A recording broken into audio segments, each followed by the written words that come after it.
สบายดีสบายดีเนาะพี่น้องเมื่อนี้กะมาพบกับบ่าวเอิกคือเก่านี่เนาะสบายดีพี่น้องเนาะเป็นจะได้บ่าวเอิกบ่ได้ไปเฮ็ดงานบ่คล้องเมิดเนาะคล้องนั้นอ่านเมิดก็เลยว่าหยุดก่อนของในร้านบ่ทันเข้าเนาะพี่น้องบ่าวเอิกก็เลยหยุดก่อนก็คือตอนนี้เนาะเพิ่นก็อีพ่ออีแม่โทรมาให้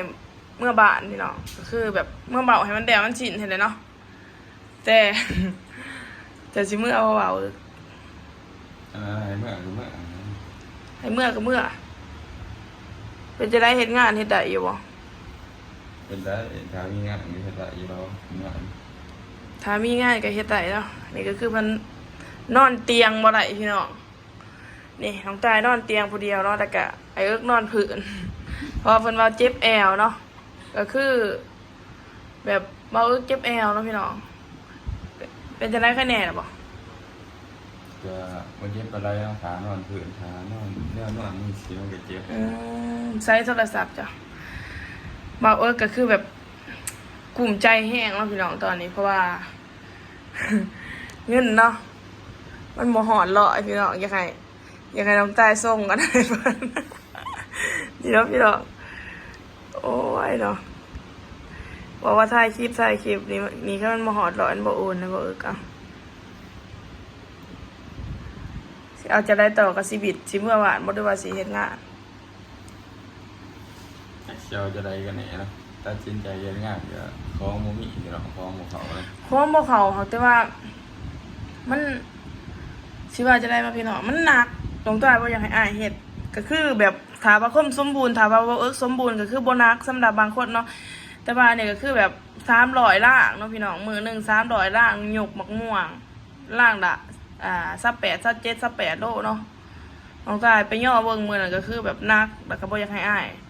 อันนั้นเพราะว่าเพิ่นก็เป็นกระดูกทับเส้นถ้าว่าเพิ่นแบบบ่เป็นกระดูกทับเส้นก็คือสิให้เพิ่นเฮ็ดต่ออันนั้นมีแต่ว่า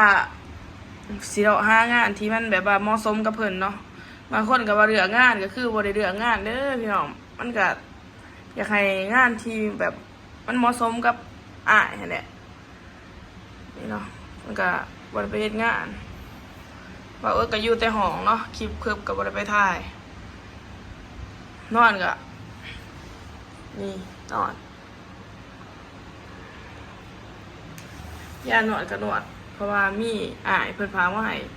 จากยโสธรเนาะฝากยานวดมาให้เบานวดขึ้นก็เป็นจังได๋เบานวดแล้วก็เป็นจังได๋ก็ดีขึ้นอย่างเงี้ยเนาะดีขึ้นอยู่บ่ยาเลยเนาะยาก็คือแบบติดค้างเลยนี่แหละมาไผอยากให้น้องต้ายนะพี่น้อง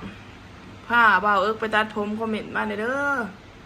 ว่าผมเพิ่นนี่มันยาวแห้งแล้วตอนนี้เนาะ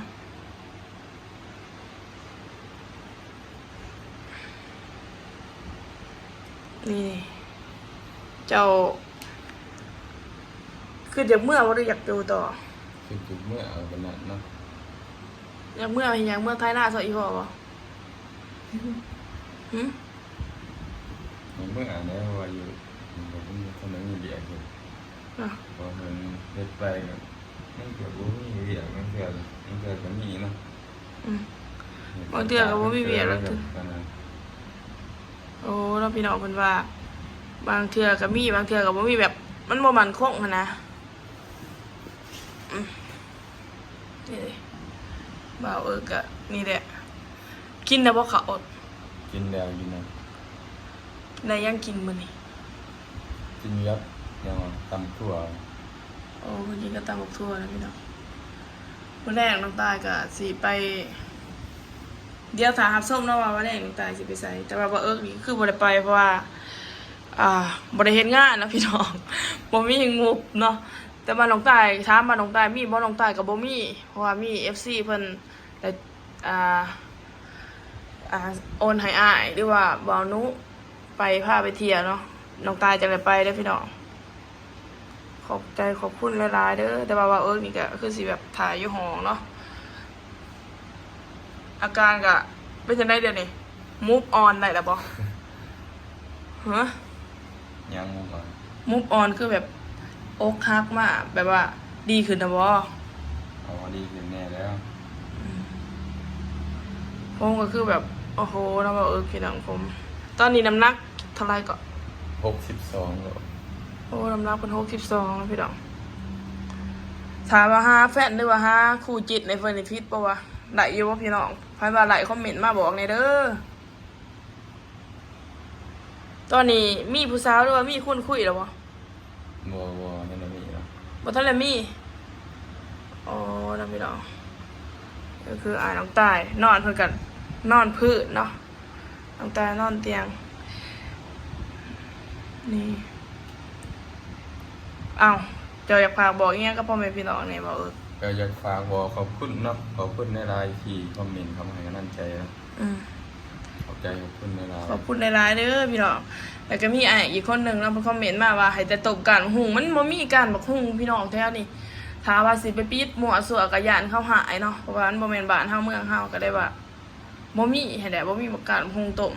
ยามบ่แดงก็มีแต่น้องตายเหยียบหลังให้อ้ายหรือว่าบีบแอวเนาะตอนนี้ก็อยู่ห้อง4คนเนาะพี่น้อง4คนก็คือละสาวเพิ่นขึ้นมาหางานเนาะเดี๋ยวบ่แดงสิตายให้เบิ่งเพิ่นมาพักห้องน้องตายก่อนเนาะแต่ว่าตอนนี้บ่ทันได้งานไผได้งานก็ติดต่อมาเด้อพี่น้องนี่นะว่าเพิ่นก็ลงไปนอนพื้นก็คือแบบ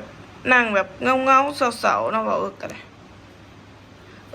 อันนั้นเราบ่มาบ่พี่กอบ ไม่ว่าอย่างเราพูดโทษเลยไม่ยอมโทษเลย โทรใส่เรา ไม่เห็น แล้วพี่น้องเรียกสิโทรใส่หมู่เพื่อนคนไทยโทรใส่เราเบิ่งสิถ่ายคลิปบ่ล่ะเราว่างอยู่บ่ นี่ชิมาดูว่าบ้านนี่มันถึงว่า เบิ่งเด้อพี่น้องว่าเบิ่งเพิ่นโทรหาหมู่เพิ่นว่า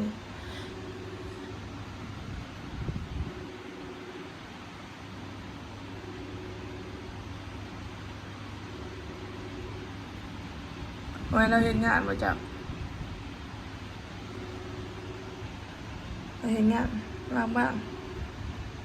แม่เราสิหาย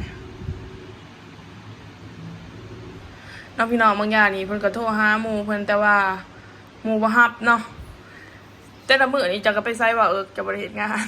บ่ได้เฮ็ดงานนี่ก็2มื้อเลยเนาะพี่น้องเพราะว่าบ่แข็งแรงเฮ็ดเวียกได้บ่เต็มที่นะ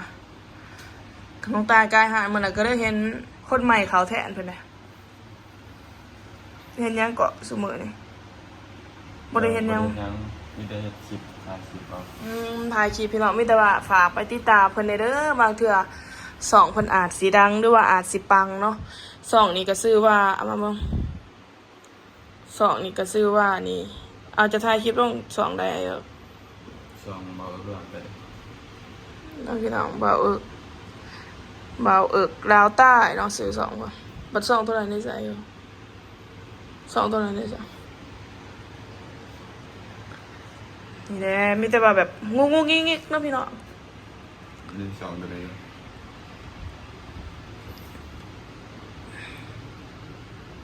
2ตัวนี้2สกอร์เดีย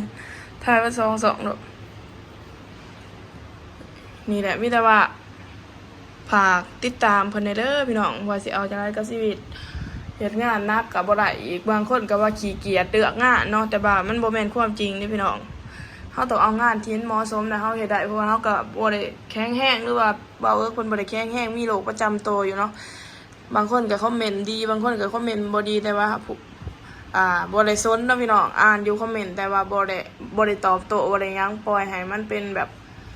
เป็นไปตามใจเพิ่นซะเพราะว่าเฮาก็ถ้าเฮาบ่ได้เป็นแบบนั้นเฮาก็จะบ่ตอบโต้เนาะพี่น้อง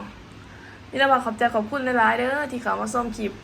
พอกันใหม่คลิปหน้าฝากกดไลค์กดแชร์กดติดตามให้ด้วยเด้อบ๊ายบายเอาว่าแล้วสุดท้ายจะอยากฝากอีหยังกับพี่น้อง ก็ฝากขอบคุณขอบใจหลายๆเด้อที่รับชมเนาะพี่น้องคลิปเนาะ